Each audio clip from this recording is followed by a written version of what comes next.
네, 오늘은 다름이 아니라 이 아데사냐에 대한 얘기를 해보려고 하거든요. 그러니까 뭐 듀플레시아 경기에서 뭐 이러이러해서 졌다 뭐 이런 얘기가 아니라 아데사냐가 듀플레시아 경기에서 가장 달라진 점이 하나 있습니다. 그게 바로 벌크업이 된 아데사냐죠. 그런데 이게 경기 전후로 이 듀플레시의 언행 또 경기적인 측면 모든 퍼포먼스 때문에 듀플레시한테 이 아데사냐의 이런 벌크업적인 부분이 아예 그냥 삭제가 된 느낌이에요. 경기 전에는 듀플레시의 트래시 토킹에 긁혀서 울면서 아데사냐가 좀 벌크업해서 몸집이 커진 게 전혀 부각되지 못했고, 또 경기 중간에도 벌크업을 통해서 좋은 경기력이 어느 정도 나왔고 좀 인상적인 장면을 보여줬는데도 이 듀플레시의 말도 안 되는 퍼포먼스 때문에 이게 전혀 회자가 많이 되고 있지는 않고 있거든요. 개인적으로 아데사냐의 이 벌크업된 부분이 인상적이었고 이거는 꼭 짚어드리고 싶어서 이에 대한 내용을 컨텐츠로 준비했습니다. 그러니까 이게 아데사냐의 몸이 확실히 달라진 걸 느낄 수가 있는 게, 어깨와 팔뚝에 이 분리되는 선 자체가 생겼죠. 원래 그전에는 좀 약간 팔뚝이 미끈한 타입이었다면은 경기 전에 뭐 트레이닝 사진 올린 걸 보면 아무리 벌크업이 됐다고 하더라도 그전엔 그런 사진이 없었어요. 어깨가 이렇게 튀어나와서 이쪽이 이제 팔 라인과 갈라지는 이런 것도 없었고, 결정적으로 복근, 이 코어가 인상적이었죠. 그전에는 뭐 예를 들어서 복근이 있었어도 뚜렷하게 튀어나오진 않았었는데 이번엔 좀 달랐습니다. 아데사냐가 그전에는 어떤 스타일이었냐, 벌크업 이전의 아데사냐를 가장 명확하게 잘 나타내는 경기, 알아볼 수 있는 경기가 바로 얀 블라우비치와 라이트 헤비급에서 붙었던 경기입니다. 그때 뭐 이스라엘 아데사냐는 미들급 챔피언으로서 엄청난 퍼포먼스를 보여주면서 이미 미들급 접수는 끝냈다 이런 평가를 받았고 있던 상황에서 얀 블라우비치 라이트 헤비급 챔피언한테 도전을 합니다. 그때 얀 블라우비치가 1차 방어전이었어요. 그리고 챔피언에 등극은 했지만은 진정한 챔피언으로서 이 챔피언의 위용을 자랑하던 이 선수는 아니었거든. 약간 깜짝 챔피언 느낌이었는데, 그러다 보니까 이례적으로 원래 보통 아래 체급의 선수가 위 체급으로 올라오면은 언더독으로 평가를 받거든요. 이 열세를 평가를 받는데 아데사냐는 아래 체급에서 올라왔음에도 불구하고 탑독으로 평가를 받았습니다.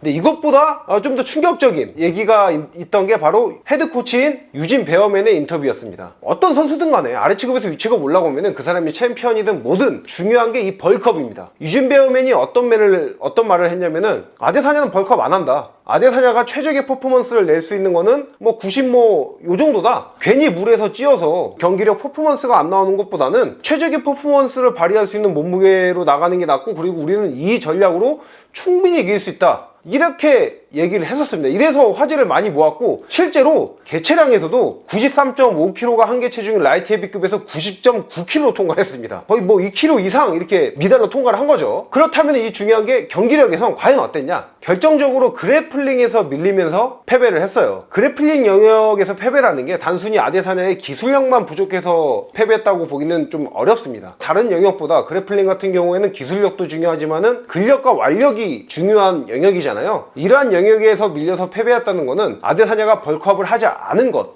이 노벌크업도 아예 관련이 없다 이렇게 보긴 좀 힘들죠.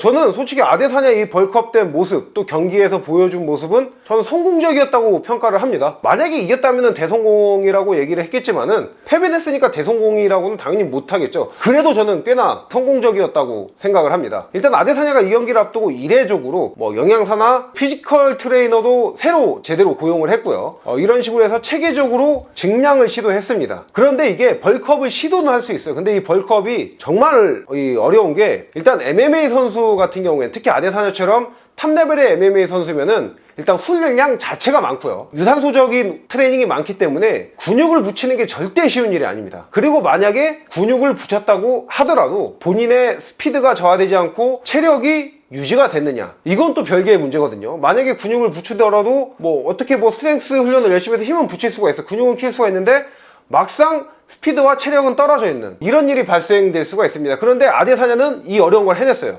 듀플레시와의 경기를 보면은 본인의 힘은 성장을 했고 스피드와 체력은 어느 정도 유지가 되어 있는, 그러니까 혹자들은 이 아데사냐가 스피드나 뭐 이런 게 많이 전보다 떨어졌다 얘기를 하는데, 저는 이건 벌크업과는 크게 관련은 없다고 봅니다. 왜냐면 아데사냐 지금 89년생이에요. 스피드가 안 떨어지는 게 이상한 나이입니다. 저는 오히려 만약에 아데사냐가 벌크업을 안 했다면은 듀플레시한테 쉽게 졌을 거라고 생각을 해요. 특히 2라운드에 깔렸을 때 듀플레시한테 이 백포지션에서 아예 골반이 다리 쪽이 먹혀서 허리가 펴졌었죠. 예전에 아데사냐, 노벌크업 아데사냐였다면 이거를 힘으로 이겨내지 못했을 겁니다. 그리고 4라운드 때도 그 듀플레시의 이 테이크다운을 완벽히 방어하는 장면들이 많이 나왔고요. 특히 힘을 통한 테이크다운이 장점인 듀플래시의 테이크다운을 벌크업이 없었다면 전 아데사냐가 이 효과적으로 이 방어를 하지 못했을 거라고 저는 평가를 합니다. 그래서 저는 아데사냐의 벌크업은 성공적이었다, 이렇게 생각을 합니다. 벌크업 상태를 유지하는 게 맞고 또 본인도 유지할 거라고 생각을 합니다. 왜 그러냐면은 바로 직후의 인터뷰도 그렇고 어느 정도 일정 시간이 지난 이후의 인터뷰에서도 아데사냐가 얘기를 하는 게 본인의 경기력 자체는 굉장히 만족스러웠다고 얘기를 했습니다. 이 말인즉슨 벌크업된 본인의 퍼포먼스가 마음에 들었다는 거죠. 그리고 저도 개인적으로 최고조를 달리던 아데사냐가 가장 좋았던 게 스피드한 타격, 또 스킬풀한 타격이었잖아요. 근데 스피드는 결국에 8, 9년생 이제 30 중반이 꺾인 만큼 떨어질 수밖에 없습니다. 그렇다면 근력 같은 경우에는 그래도 다른 능력들보다는 더디게 떨어지잖아요. 여기서 근력을 붙인 거는 버전 2, 새로운 아데사냐가 또 미들급의 새로운 재미를 충분히 불러일으킬 수 있다, 저는 이렇게 평가를 합니다. 그래서 저는 개인적으로 이 벌크업된 아데사냐에 대해서 기대를 걸어봐도 좋고, 그리고 저는 기대를 걸 겁니다. 아데사냐가 충분히 앞으로 미들급 함돈을 재밌게 해줄 수 있을 거라고 생각을 합니다. 다음 시간에도 유익한 컨텐츠로 찾아뵙도록 하겠습니다. 렛츠 댄스!